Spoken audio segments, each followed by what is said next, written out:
আমার খুজু যত সুন্দর হবে আমার খুশু তত সুন্দর হবে। আমার খুশু সুন্দর হওয়ার জন্য আমার খুজু অংশগুলো সুন্দর হওয়া লাগবে। আমি সুন্দরভাবে দাঁড়াবো, সুন্দরভাবে তেলাওয়াত করব, রুকুতে যাব ধীর স্থিরতার সাথে, সাজদায় যাব ধীর স্থিরতার সঙ্গে, তাসবিহগুলি আদায় করব আস্তে আস্তে, আস্তে করে উঠব, সময় নিয়ে সালাত আদায় করব।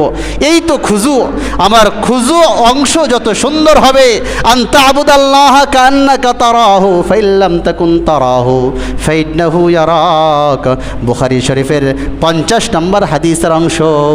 নামাজে যখন দাঁড়াবা তখন মনে করো তুমি তোমার মালিক আল্লাহর সাথে কথা বলছো, আল্লাহ তাআলা তোমার নামাজগুলো দেখছেন। এই অবস্থা, তাহলে আমার নামাজের খুজু অংশ যত সুন্দর হয়ে যাবে, আমার নামাজের আভ্যন্তরীণ, আমার নামাজের খুশু অংশ তত সুন্দর হবে।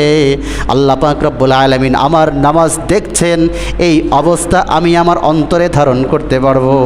এই জন্য আমার নামাজের খুশু অংশকে আমি যত সুন্দর করতে পারবো, আমার নামাজের খুশু এই অংশটা তত সুন্দর হয়ে যায়।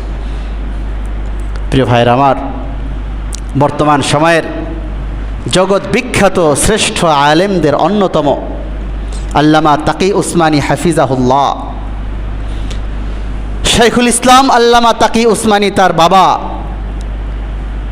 আল্লামা মুফতি শফি রহিমাহুল্লাহ তদানীন্তন সময়ের পাকিস্তানের প্রধান মুফতি, গ্র্যান্ড মুফতি ছিলেন আল্লামা শফি রহিমাহুল্লাহ।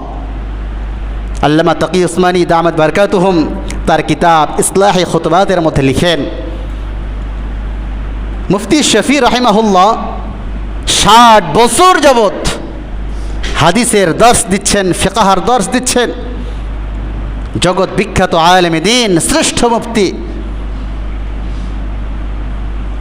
মুফতি শফি রহিমাহুল্লাহ মাঝে মাঝে নামাজ শেষ করার পরে একথা বলতেন, হাই আমি 60 বছর যাবৎ হাদিস পড়াই, ফিকহ পড়াই, তারপরেও মাঝে মাঝে নামাজের কোনো অংশে গিয়ে এরকম মনে হয় যে এই অংশটা কি পরিপূর্ণ হাদিস অনুপাতে হলো কি না, নাকি এই অংশে আমার ভুল হয়ে গেল।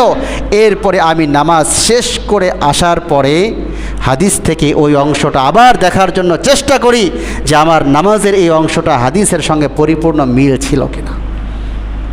আপনি চিন্তা করেন, 60 বছর যাবৎ হাদিস এবং কোরআনের খেদমতেই নিজেকে পরিপূর্ণ আত্মনিয়োগ রাখলেন।